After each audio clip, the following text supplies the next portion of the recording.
están? Bienvenidos una vez más a nuestro servicio dominical de Centro Cristiano El Conquistador. ¿Qué les parece si nos vamos saludando en nuestro chat en vivo que tenemos domingo a domingo? También les recuerdo que ahí podemos dejar nuestras peticiones de oración que semana a semana les iremos pasando al Ministerio de Intercesión. Si ya todos están listos y ya tienen a la familia reunida, su cuaderno, su pluma, lápiz, Biblia, todo preparado, ¿qué les parece si iniciamos con este hermoso servicio que tenemos el día de hoy?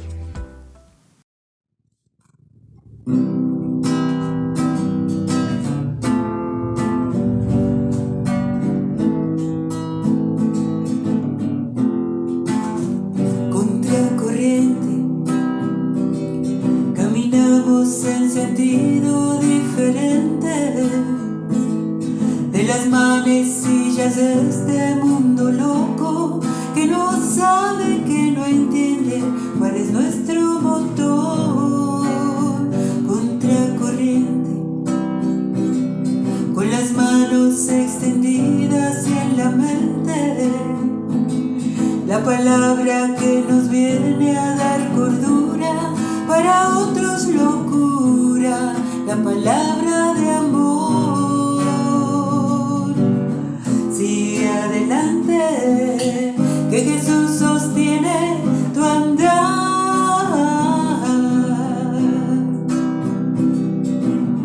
Sigue adelante, aunque te llamen loco de atar. Sigue contracorriente, que tu corazón no está equivocado.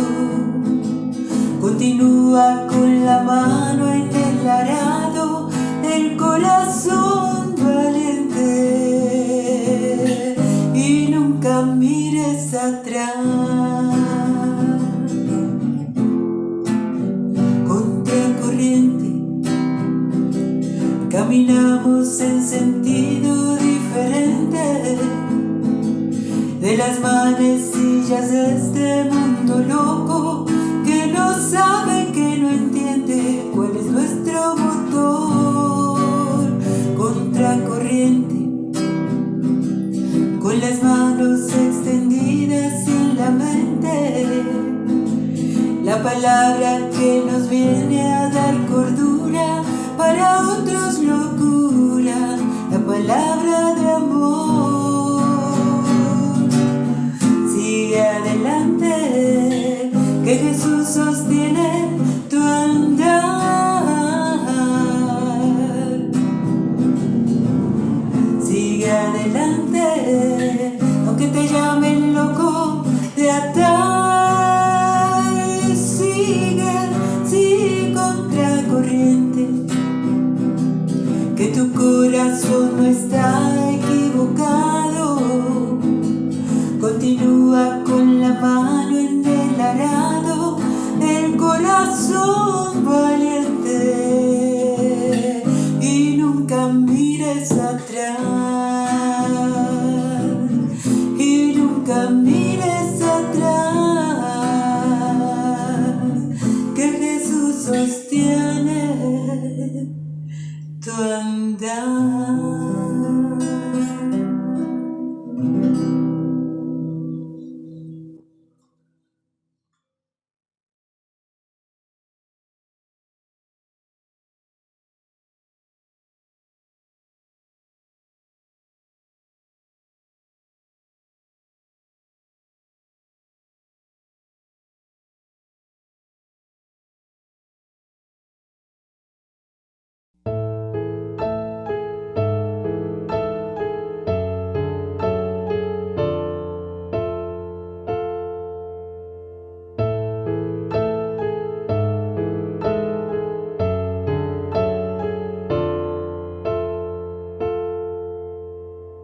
Eres el escritor de mi libro, Señor. Viniste a redactar versos que nadie entendió.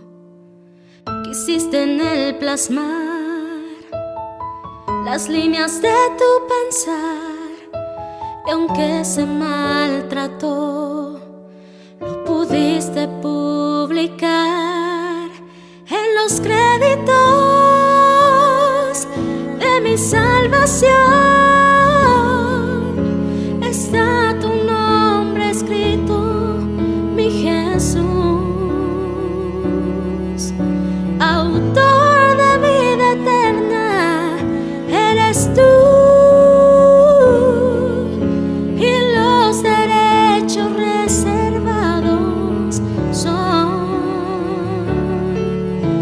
Amor cual pluma con sangre escribió en la portada de mi corazón.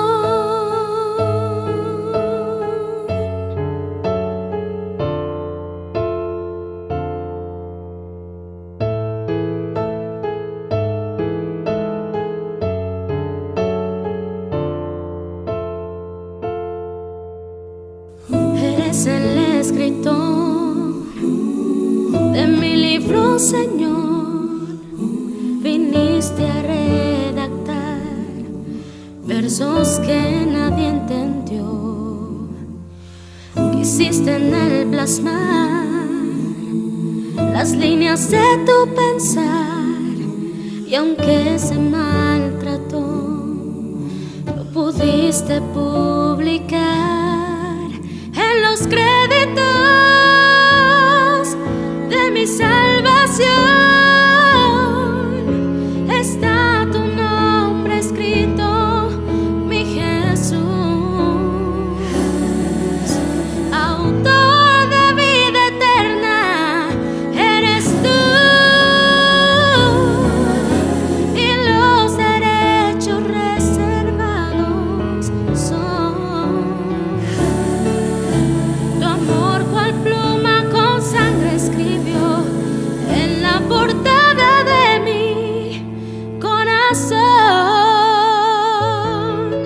de mi libro. Cristo es el autor, las páginas llenas de gracia están en el estante, ya lo colocó, de la misericordia y perdón en los créditos de mi salvación. Está tu nombre escrito, mi Jesús, autor de vida eterna, eres tú. Y los derechos reservados son tu amor cual pluma con sangre escribió en la portada de mi corazón.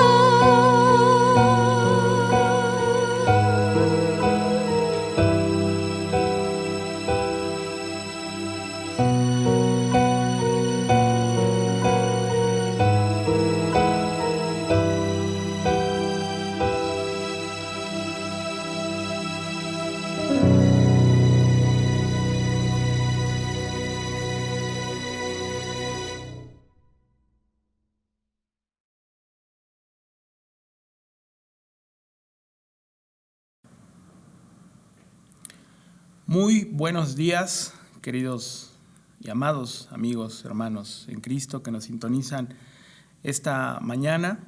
Es para mí un gran honor estar una vez más con ustedes. Les doy gracias a Dios por la oportunidad y sobre todo le doy gracias a Dios por sus vidas.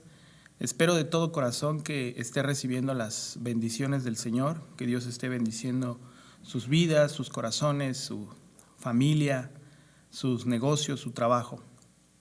Y es que a veces es un poco complicado o es difícil llegar a ver plenamente las bendiciones de Dios, y sobre todo cuando se está atravesando por un momento complicado, pero el Señor es bueno, el Señor siempre está ahí al pendiente de nosotros, y eso es un motivo de alegría y es un motivo para poder agradecer. Como les comentaba, me siento muy contento y me siento privilegiado de poder estar con ustedes esta mañana.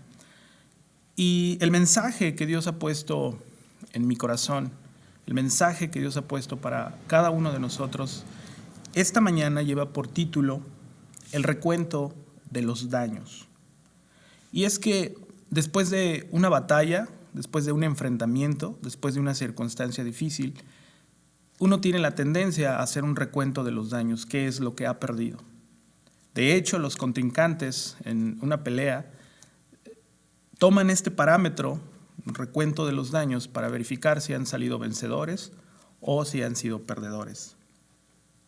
Quiero invitarle a que me acompañe con esta lectura que se encuentra en el libro de los Salmos, en el capítulo 137, y la palabra del Señor dice así: junto a los ríos de Babilonia nos sentamos y lloramos al pensar en Jerusalén.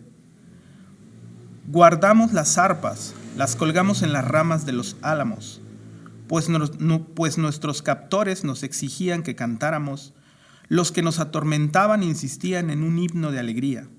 Cántenos una de esas canciones acerca de Jerusalén. Pero ¿cómo podemos entonar las canciones del Señor mientras estamos en una tierra pagana?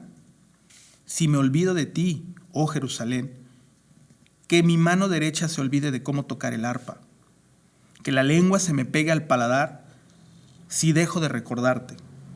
Si no hago de Jerusalén mi mayor alegría, oh Señor, recuerda lo que hicieron los edomitas el día en que los ejércitos de Babilonia tomaron Jerusalén. Destrúyanla, gritaron, allánenla hasta reducirla a escombros. Oh Babilonia, serás destruida. Feliz será el que te haga pagar por lo que nos has hecho. Feliz será el que tome a tus bebés y los estrelle contra las rocas. Vamos a orar, hermanos. Bendito Dios, gracias te damos porque tú eres bueno. Gracias porque por encima de cualquier circunstancia tú nos amas y tú estás al pendiente de nosotros. Agradecemos por un día más de vida y agradecemos también por la oportunidad que nos das de estar reunidos el día de hoy por estos medios. Te pido que tu bondad, tu misericordia y tu bendición, Señor, pose alrededor de toda tu iglesia, Señor. Te pedimos también por este momento que tú tomes el control, Señor, y que hables a nuestras vidas y a nuestros corazones ese mensaje que tú has preparado para cada uno de nosotros, Señor. Sé tú el que tome el control, sé tú el que hable a nosotros, Señor. Y bendice este momento. Te lo pedimos en el bendito y santo nombre de Jesús. Amén. Bien, hermanos, lo que acabamos de leer en el Salmo 137 es una declaración muy interesante. Hay frases que me llaman mucho la atención. ¿Cómo podemos entonar las canciones del Señor mientras estamos en una tierra pagana? Y después hace una declaración: oh Señor, recuerda lo que hicieron los edomitas el día en que los ejércitos de Babilonia tomaron a Jerusalén. Y recuerdan con exactitud las palabras que pronunciaban estos soldados. Destrúyanla, gritaron, allánenla hasta reducirla a escombros. Oh Babilonia, serás destruida. Feliz será el que te haga pagar por lo que nos has hecho. Feliz será el que tome a tus bebés y los estrelle contra las rocas. Son palabras muy fuertes. Efectivamente, algo había en el corazón de estas personas que pronunciaban estas palabras, de los israelitas. Para llegar a hacer estas declaraciones, quiere decir que sus corazones estaban muy dolidos, que les habían hecho algo que sí les había provocado demasiado dolor. Pero para entrar en contexto de por qué ellos están hablando de esta manera, quiero comentarles acerca del contexto. Y es que después de alcanzar la cúspide, de llegar a la grandeza máxima durante el reinado de David y su hijo, el rey Salomón, el reino de Israel había alcanzado una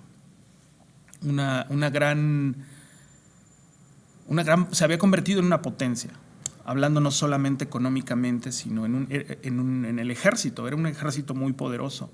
Sus enemigos eran temidos. Sin embargo, después de los reinados del rey David y del rey Salomón, viene una declive en el pueblo de Israel. Y entonces los reyes que comienzan a gobernar a Israel empiezan sobre todo, la actitud que toman delante de Dios es como vivir sus propias vidas. Empiezan a hacer lo malo delante de los ojos de Dios. Entonces esto empieza a provocar que ese reino tan próspero empiece a venir en picada. Y sus enemigos pues estaban atentos y estaban prestos a querer derrotarlos. Así que sus vecinos que se habían hecho más fuertes, pues querían derrotarlos. Y aquellos pueblos que tenían viejas rencillas contra ellos, pues también comenzaron a buscar la forma de invadir sus propiedades.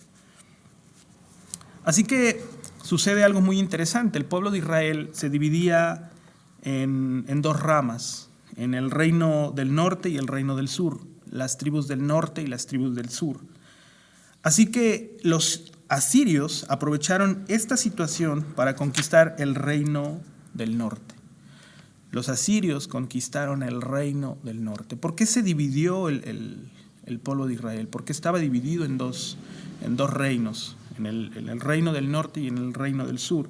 Bueno, porque las tribus que estaban viviendo en el reino del norte decidieron decidieron sacar a Dios de sus vidas.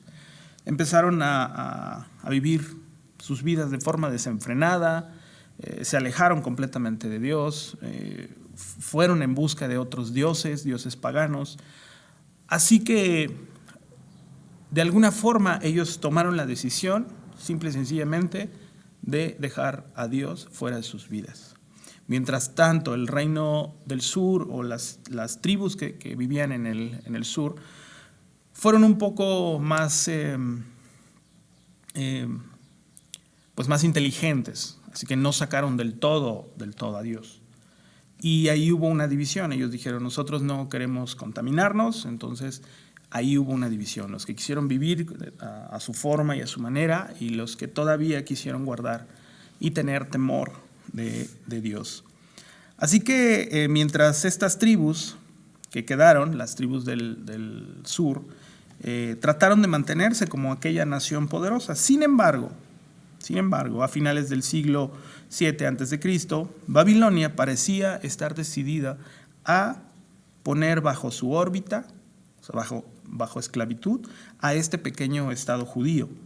Finalmente es en el año 597 que las tropas del soberano babilonio Nabucodonosor entran a Jerusalén en castigo por el comportamiento de sus reyes. Aquí sus reyes comenzaron también a dejar de lado a Dios, comenzaron a gobernar como a ellos les parecía mejor. Y entonces, finalmente, Babilonia entra a Jerusalén y unas 3,000 personas, se llevaron a unas 3,000 personas pertenecientes a las familias más poderosas de Israel. Así que fueron deportadas a Babilonia, junto con su mismo rey. Aún así, en esa primera entrada de Babilonia a Jerusalén, dejaron a muchas personas. Es decir, solo se llevaron a algunos y dejaron a otras cuantas que vivieran ahí. Seleccionaron, dijeron como que las personas más humildes o las personas más pobres, pues las vamos a dejar a que trabajen en el campo, y a las personas que venían de familias reales, pues nos las vamos a llevar a Babilonia. Pero fue en el año 587 cuando nuevamente esta parte que queda en Jerusalén, pues se rebela. Así que Jerusalén fue nuevamente conquistado, el templo que Salomón había construido se incendió y nuevamente comenzó una deportación de los judíos a Babilonia. Así que esto es lo que estaba pasando. Sacaron a los pocos israelitas, al pueblo de Israel, a los pocos que quedaban en su tierra, en su territorio, se los llevaron a Babilonia. A esto se le conoce como el exilio.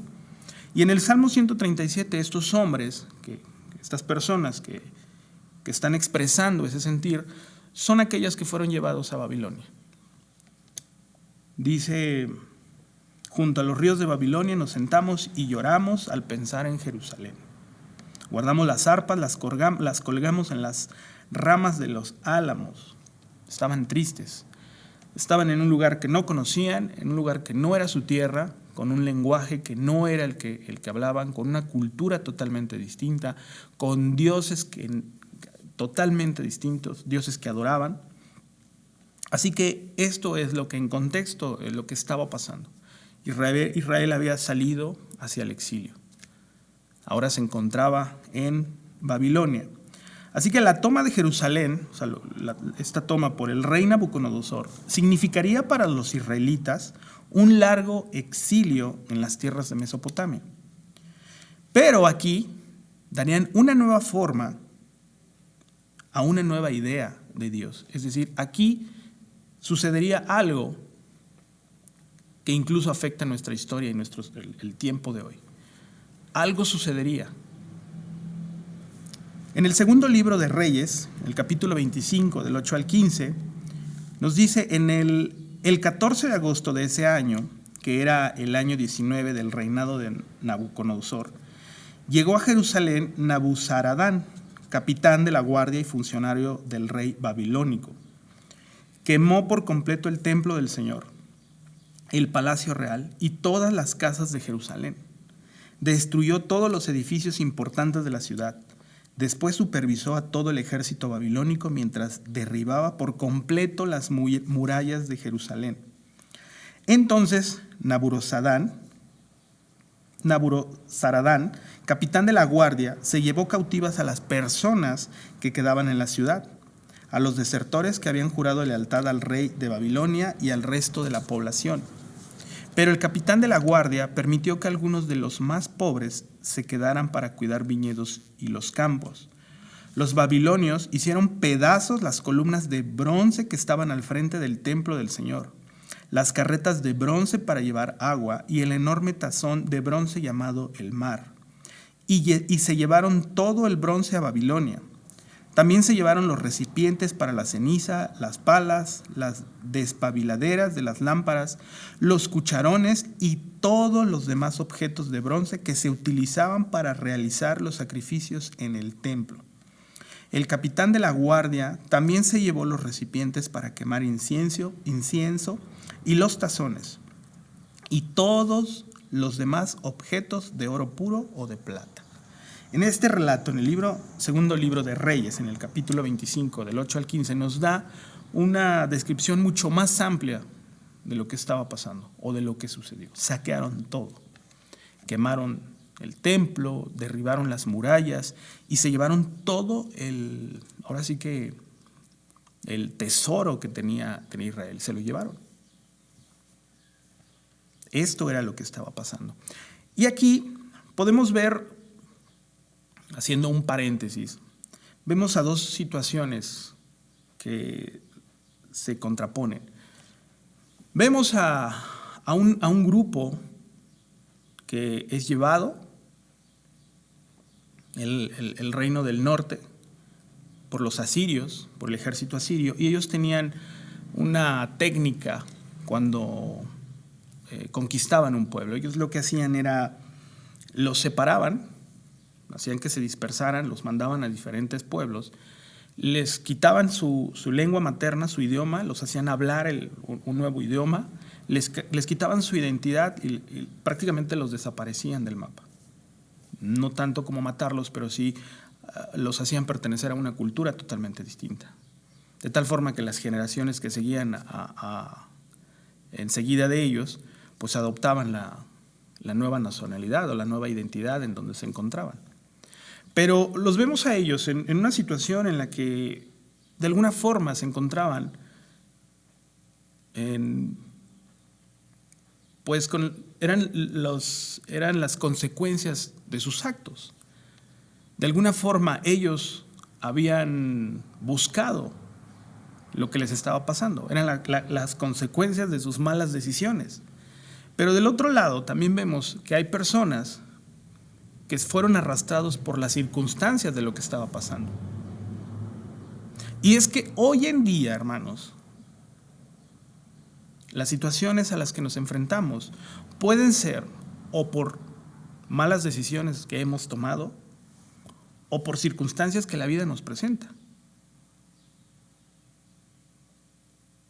Si en algún momento tomamos una mala decisión financiera, bueno, habrá una consecuencia. Quizá no inmediata, pero sí habrá una consecuencia.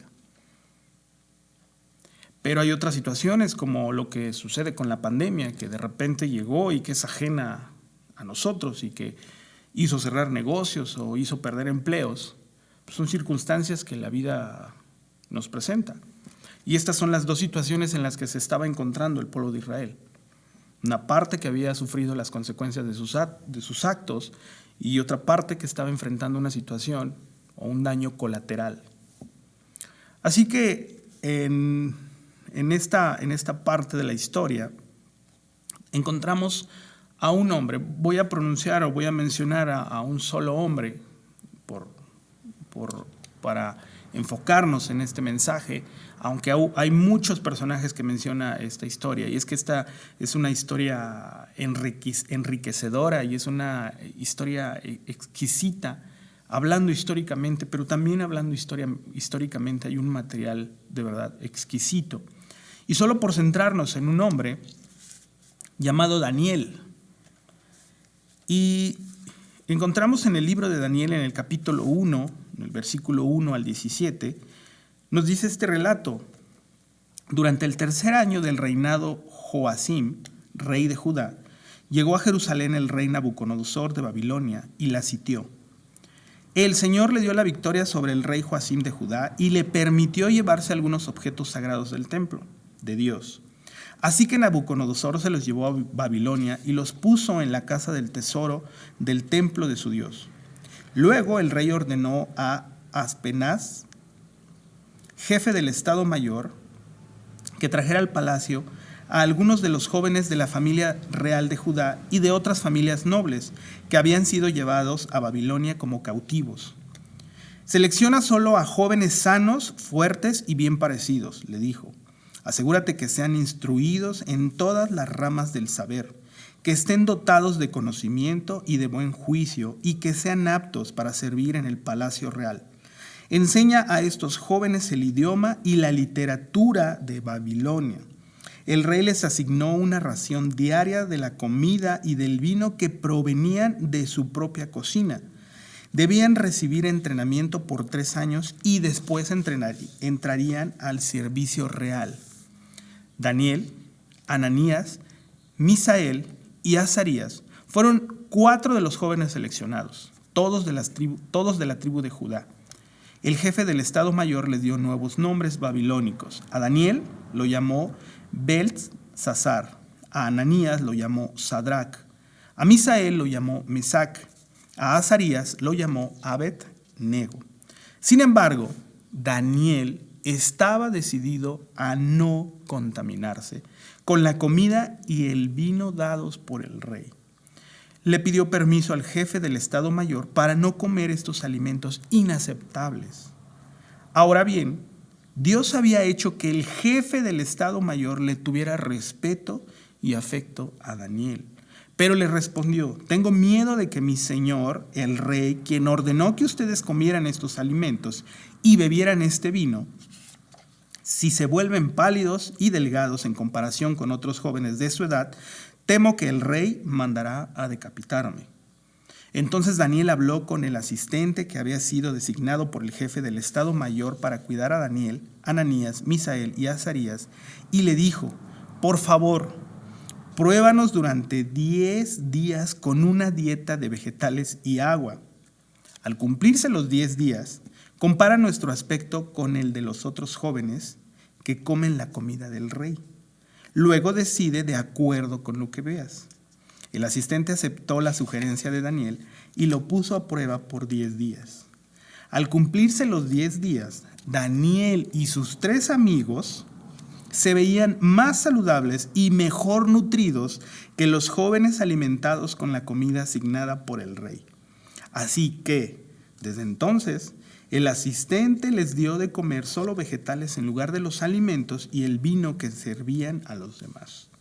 A estos 4 jóvenes, Dios les dio aptitud excepcional para comprender todos los aspectos de la literatura y la sabiduría. Y a Daniel, Dios le dio la capacidad especial de interpretar el significado de visiones y sueños. Y esto es sorprendente y es maravilloso, hermanos. Esto que está sucediendo aquí. Centrándonos solo en Daniel. Daniel pudo haber hecho un recuento de los daños. Destruyeron mi ciudad. Estoy exiliado en un país que no conozco, en un lugar al que no pertenezco. Y entonces pudo haberse resignado ante esta circunstancia. Pudo haberse sentido derrotado, pudo haberse sentido deprimido, pudo haberse quedado en la depresión. Sin embargo, la palabra de Dios nos enseña que Daniel estaba decidido a no contaminarse con lo que estaba encontrando ahí. Y entonces, cuando vemos en este relato bíblico, en esta porción de la historia, vemos palabras claves. En el versículo 2 dice: el Señor le dio la victoria sobre el rey Joacim. El Señor, Dios, le da la victoria a Nabucodonosor sobre el rey Joacim. Dios le da la victoria. Dios le permite llevarse algunos objetos sagrados del templo. Dios hizo, en el versículo 9, Dios había hecho que el jefe del Estado Mayor le tuviera respeto y afecto a Daniel. No solo era crédito de lo que estaba pasando, no solo era crédito del ejército de Nabucodonosor. Dios le permitió, Dios le dio la victoria y Dios le permite que tome algunas cosas o que tome lo que se llevaron.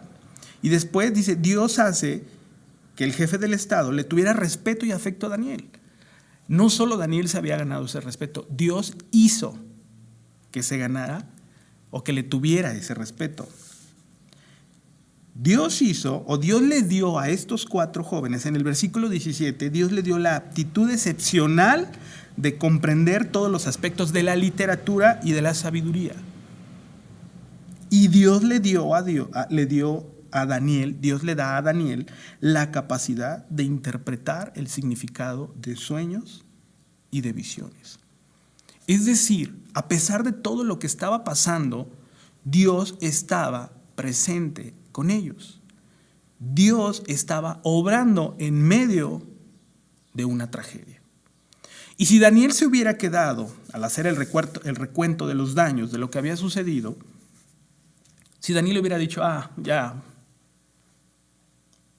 no tengo más que hacer, voy a vivir mi vida como un esclavo, me voy a rendir, Dios hubiera buscado a otra persona.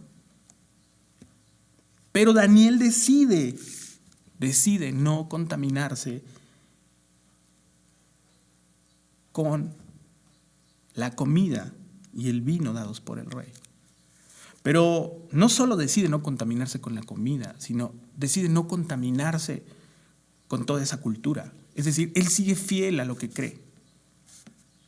Y aquí hay algo muy importante. En el versículo 17, Dios les dio la aptitud excepcional para comprender todos los aspectos de la literatura y la sabiduría. Hasta este punto, el pueblo de Israel, digamos que vivía hasta cierta medida en relación con otros pueblos. Su desarrollo en todos los aspectos, en literatura, en tecnología, era inferior. Había otros pueblos que se habían desarrollado de una forma más rápido o estaban en otro nivel.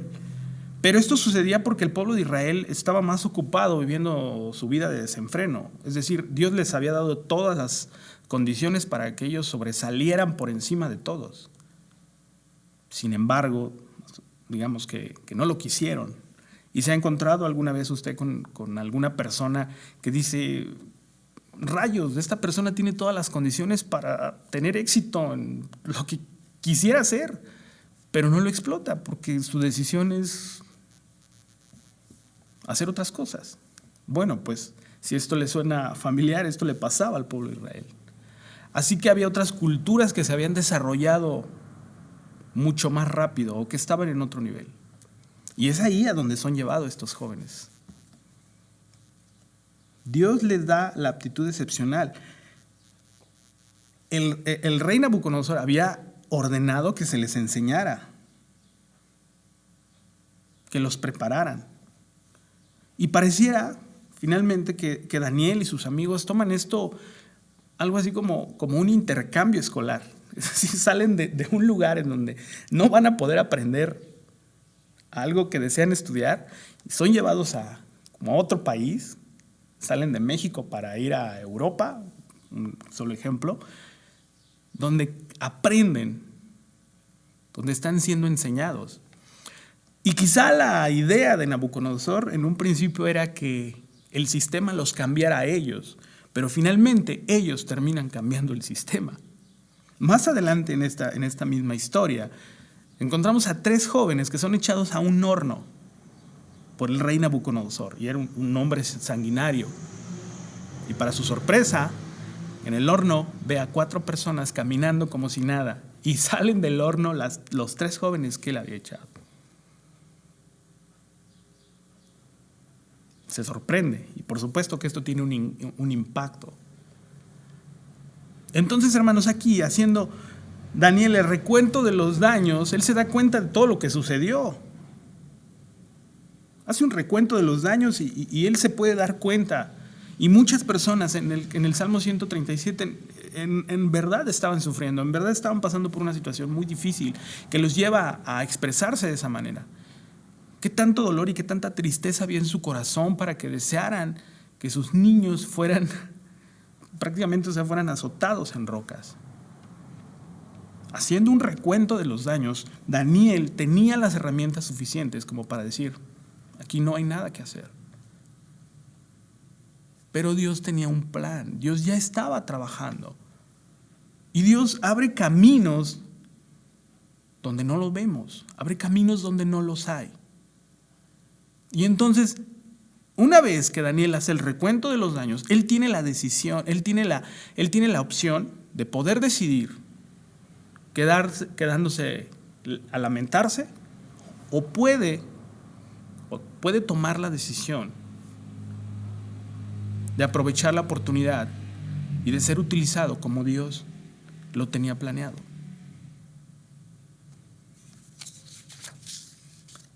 Así que Daniel decidió no contaminarse. Esa fue la decisión que él tomó. A pesar de las circunstancias, a pesar del recuento de los daños y de los daños colaterales, daños de los cuales muchos de ellos no eran responsables directamente, a pesar de que la mano de Dios parecía haberlos dejado, él decidió mantenerse firme. Y esta circunstancia, hermanos, nos lleva también a nosotros en que muchas veces nos encontramos en una posición muy parecida. Las cosas no salieron como esperábamos. Hay ciertas circunstancias adversas que se atraviesan en nuestra vida por nuestras propias decisiones o por circunstancias que nos presenta la vida. Hacemos el recuento de los daños y pareciera que es más fácil quedarnos a lamentarnos que esperar a que Dios abra un camino donde no lo hay. Y es que en los dos, digamos que en las dos situaciones, cuando uno se equivoca, cuando uno está viviendo las consecuencias de sus actos, y cuando son circunstancias ajenas, Dios sigue permaneciendo de la misma forma. Dios no cambia, Dios no transforma, Dios no condiciona. Y claro que el camino es diferente. Y claro que a lo mejor cuando uno se equivoca el camino es más difícil, pero cuando uno decide tomar lo que tiene y dejar a un lado lo que no tiene, entonces es cuando Dios empieza a trabajar en nuestra vida. y empieza a cambiar las cosas. Y entonces nos damos cuenta que el recuento de los daños, todo aquello que vimos que está afectando a nuestro alrededor, Dios lo empieza a transformar. Dios lo empieza a cambiar. ¿Y cuántos de nosotros no podríamos decir, o usted puede tener algún testimonio en el que de repente sufrió mucho porque perdió un empleo, pero meses después recibe un mejor empleo y entonces comprende y dice, es que Dios tenía algo mejor para mí? ¿Cuántos de nosotros no pudiéramos compartir un testimonio en el cual sufrimos mucho por algo, pero después Dios tiene algo distinto? O sí, nos equivocamos en algo, sufrimos las consecuencias de nuestros actos, pero Dios nos ayuda a levantarnos y aprendemos una lección muy valiosa. Porque así es como trabaja Dios. Aún en medio de las circunstancias difíciles, aún en medio de situaciones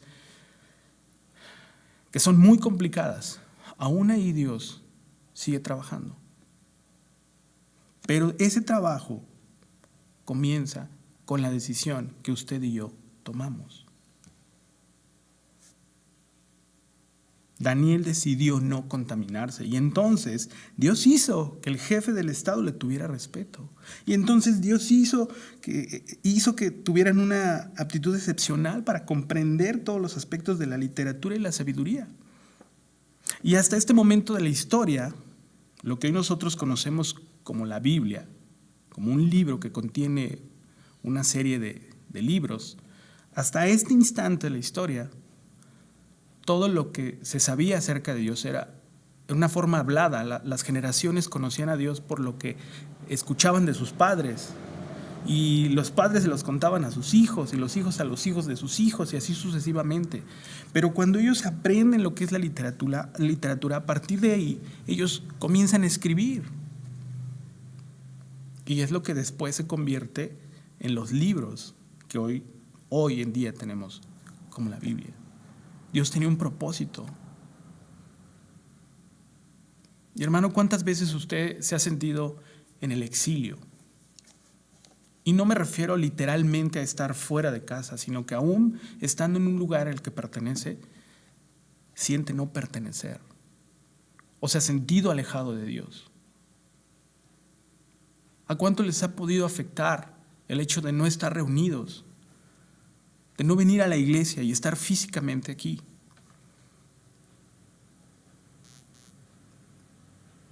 Muchos se pueden sentir que no encajan en donde están, que no pertenecen a ese lugar, que no es el idioma que ellos hablan, porque se sienten exiliados.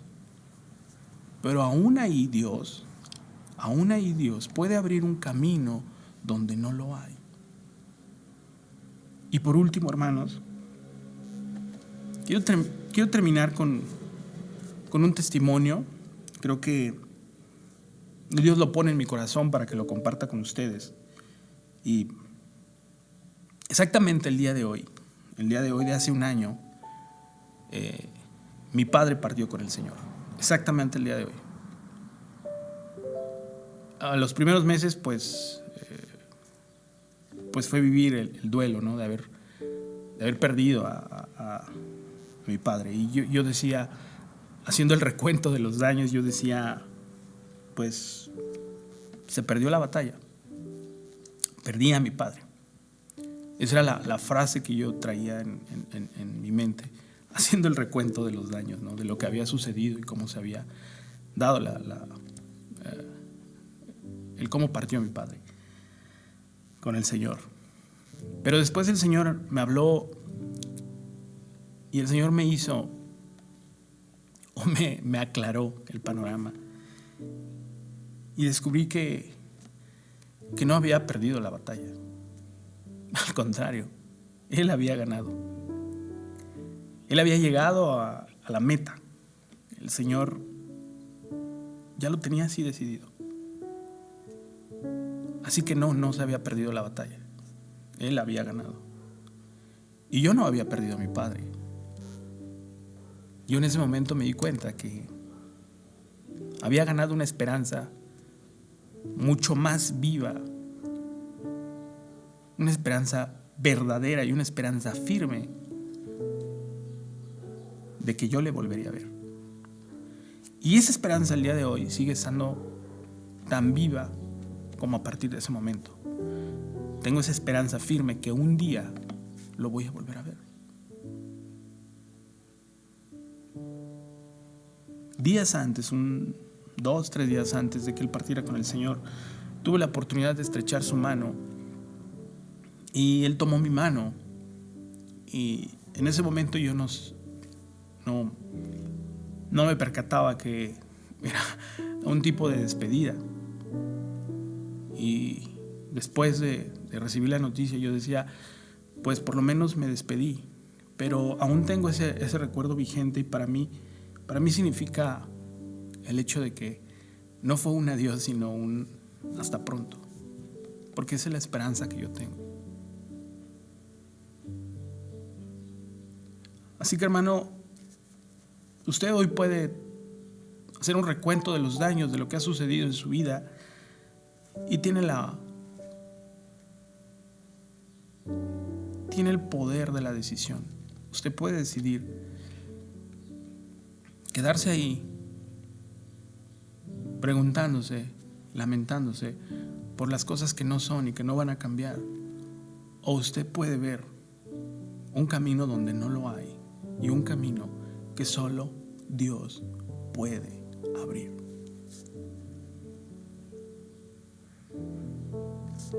Si usted quiere saber cómo termina esta historia, yo lo invito a que la lea, que la busque y que la lea. Solo les puedo adelantar el final. El pueblo de Israel regresa a Jerusalén y vuelve a construir el templo. Donde había cenizas, ahí Dios construye nuevamente su templo. Y donde no había murallas, volvieron a construir murallas. Vamos a orar. Bendito Dios, gracias te damos por tu bondad, por tu amor, por tu misericordia.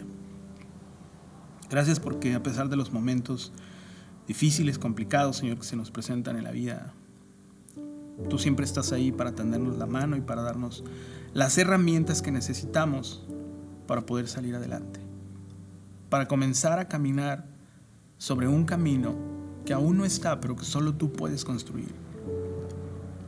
En esta mañana yo quiero pedirte que si este mensaje ha tocado el corazón de aunque sea una sola persona, que tú comiences a trabajar en la vida de esa persona.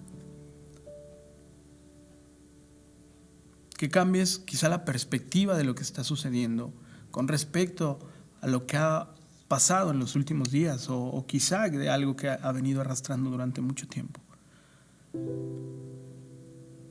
Ayúdanos a que voltemos a ver si lo que ha sucedido para poder modificar y cambiar algunas cosas en nuestra vida, pero sobre todo ayúdanos para no volver a cometer los mismos errores, o para darnos cuenta que a pesar de todo lo que sucede, tú estás ahí siempre para ayudarnos y para tendernos la mano. Te pido por tu iglesia que sigas obrando en la vida de cada uno de nosotros, que nos sigas ayudando y que nos sigas mostrando cuál es el camino que tenemos que seguir, Señor. Gracias por tu amor incondicional. Gracias porque tú estás ahí siempre, y porque tú ya estás trabajando cuando nosotros nos estamos quizá lamentando. Tú ya estás trabajando en cómo nos vas a dar las herramientas para salir adelante. Gracias, Señor. En el nombre de tu Hijo amado, Cristo Jesús. Amén. Que el Señor les bendiga.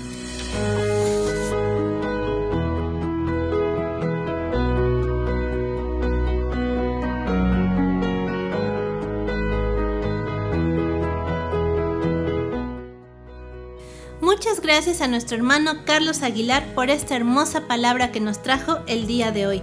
Sin duda vamos a tener que meditar durante la semana en lo que Dios nos está hablando, ¿verdad, hermanos?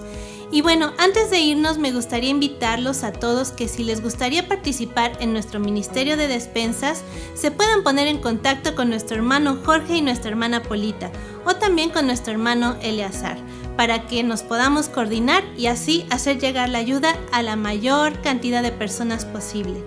Y bueno, hermanos, hemos terminado por el día de hoy con nuestro servicio. No nos iremos sin antes dejarles un gran abrazo virtual. Los queremos mucho, los extrañamos mucho. Hay que seguir cuidándonos y esperemos que ya pronto podamos vernos en persona. Hasta el siguiente domingo, hermanos.